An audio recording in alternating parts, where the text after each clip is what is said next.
friends, welcome to Faiha's kitchen. നമ്മുടെ ഇന്നത്തെ recipe ഒരു ചിപ്സ് ആണ്. ഇത് നമ്മൾ മൂന്ന് രീതിയിലായിട്ടാണ് ഉണ്ടാക്കിയിട്ടുള്ളത്. ഒന്ന് മധുരമുള്ളതും അതേപോലെ തന്നെ ഒന്ന് എരിവുള്ളതും നമ്മൾ നോർമൽ ആയിട്ട് സാധാരണ രീതിയിൽ ഉണ്ടാക്കുന്നതായിട്ടുള്ള ചിപ്സ് ആണ്. അപ്പോൾ ഇത് എങ്ങനെയാണ് ഉണ്ടാക്കുന്നതെന്ന് നമുക്കൊന്ന് നോക്കാം. ആദ്യം നമ്മൾ ഉണ്ടാക്കാൻ പോകുന്നത് സാധാരണയുള്ള ചിപ്സ് ആണ്. അതിനു വേണ്ടിയിട്ട് ഒരു കപ്പ് മൈദ എടുത്തിട്ടുണ്ട്. ഇനി അതിലേക്കുള്ള ഉപ്പ് ആഡ് ചെയ്ത് കൊടുക്കാം. ഇനി വേണ്ടത് കരിഞ്ജീരകമാണ്, അത് കുറച്ച് ആഡ് ചെയ്ത് കൊടുക്കാം. ഒരു 1/4 ടീസ്പൂൺ ബേക്കിംഗ് സോഡ ആഡ് ചെയ്ത് കൊടുക്കാം. ഒരു ടീസ്പൂൺ ഓയിൽ, ആവശ്യത്തിനുള്ള വെള്ളവും ചേർത്ത് നന്നായിട്ട് കുഴച്ചെടുക്കാം. ഞാനിവിടെ തണുത്ത വെള്ളമാണ് എടുത്തിട്ടുള്ളത്.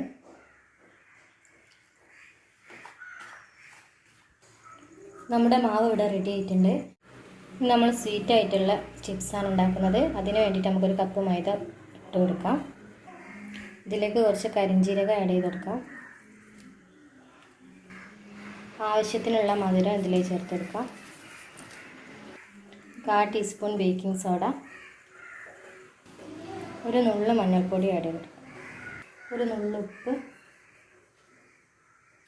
ആവശ്യത്തിനുള്ള വെള്ളവും ചേർത്ത് നന്നായിട്ടൊന്ന് കുഴച്ചെടുക്കാം.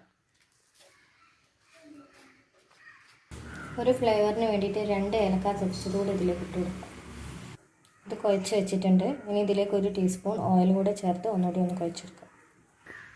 നമ്മുടെ സ്വീറ്റ് ആയിട്ടുള്ള ചിപ്സിൻ്റെ മാവ് ഇവിടെ റെഡി ആയിട്ടുണ്ട്. ഇനി നമുക്ക് അടുത്തതൊന്ന് കുഴച്ചെടുക്കാം. ഇനി നമ്മൾ സ്പൈസി ആയിട്ടുള്ള ചിപ്സാണ് ഉണ്ടാക്കിയെടുക്കുന്നത്. അതിന് വേണ്ടിയിട്ട് ഒരു കപ്പ് മൈദ എടുക്കാം. ഇതിലേക്ക് ആവശ്യത്തിനുള്ള ഉപ്പ് ചേർത്ത് കൊടുക്കാം. ഒരു teaspoon Kashmiri chilli powder add ചെയ്ത് കൊടുത്തിട്ടുണ്ട്. 1/4 ടീസ്പൂൺ ചിക്കൻ മസാല,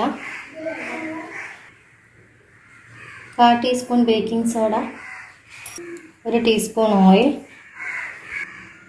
അല്പം വെള്ളവും ചേർത്ത് നമുക്കൊന്ന് നന്നായിട്ട് കുഴച്ചെടുക്കാം. നമ്മുടെ 3 ബോൾസ് ഇവിടെ തയ്യാറായിട്ടുണ്ട്. നമുക്ക് ഓരോന്നായിട്ട് പരത്തിയെടുത്ത് ഫ്രൈ ചെയ്തെടുക്കാം. നമ്മൾ ഫസ്റ്റ് പത്തിരി ഇവിടെ പരത്തി വെച്ചിട്ടുണ്ട്. ഇനി നമുക്കിത് കട്ട് ചെയ്തെടുക്കാം. നമ്മൾ ഇതുപോലെ ഈ ഒരു ഷേപ്പിൽ എല്ലാം കട്ട് ചെയ്ത് വെച്ചിട്ടുണ്ട്. ഇനി നമുക്ക് ഇതൊന്ന് ഫ്രൈ ചെയ്തെടുക്കാം.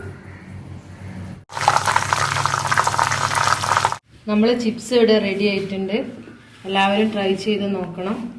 അതേപോലെ എൻ്റെ ചാനൽ ലൈക്ക് ചെയ്യാനും ഷെയർ ചെയ്യാനും സബ്സ്ക്രൈബ് ചെയ്യാനും മറക്കരുത്. ഇതുപോലെ നല്ലൊരു വീഡിയോ ആയിട്ട് നമുക്ക് വീണ്ടും കാണാം. Thank you.